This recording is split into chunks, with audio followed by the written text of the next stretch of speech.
फैसलाबाद इंसदाद दहशत गर्दी की अदालत ने 9 मई के मुकदमे में उमर अयूब, अली अमीन गंडापुर, सरताज गिल समेत मरकजी क़यादत को 10 साल कैद की सजा सुना दी गई।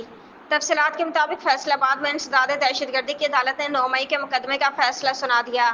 फैसले में PTI उमर अयूब, शिबली फराज, सरताज गिल समेत मरकजी क़यादत को 10 साल कैद की सजा सुना दी। इस्लामाबाद पेट्रोलियम डिवीजन ने गैस के घरेलू कनेक्शंस पर आयद पाबंदी खत्म करने का फैसला कर लिया। ज़राए का बताना कि पेट्रोलियम डिवीजन ने गैस कनेक्शंस पर आयद पाबंदी के खात्मे की समरी अरसाल कर दी।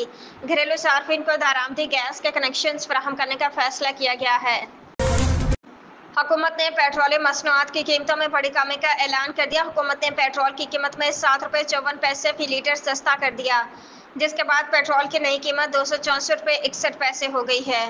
डीजल 1 रुपये 48 पैसे महंगा हो गया है, जिसके बाद डीजल की फी लीटर नई कीमत 250 रुपये 83 पैसे मुकर्रर हो गई।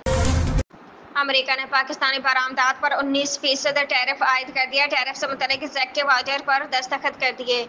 तफसीलात के मुताबिक अमेरिका के पाकिस्तान से कुर्बतें बढ़ने लगी। सदर ट्रंप की आयद करदा टैरिफ के बाद पाकिस्तानी टेक्सटाइल सनत के फरोग के इम्कानात रोशन हो गए। गैर मुल्की मीडिया रिपोर्ट के मुताबिक व्हाइट हाउस की जानिब से अलामिया जारी कर दिया गया है, जिसमें बताया गया कि ट्रंप इंतजामिया ने पाकिस्तानी बरामदात पर 19% टैरिफ आयद कर दिया, जबकि इसके मुकाबले में भारत पर 25% टैरिफ आयद किया गया है।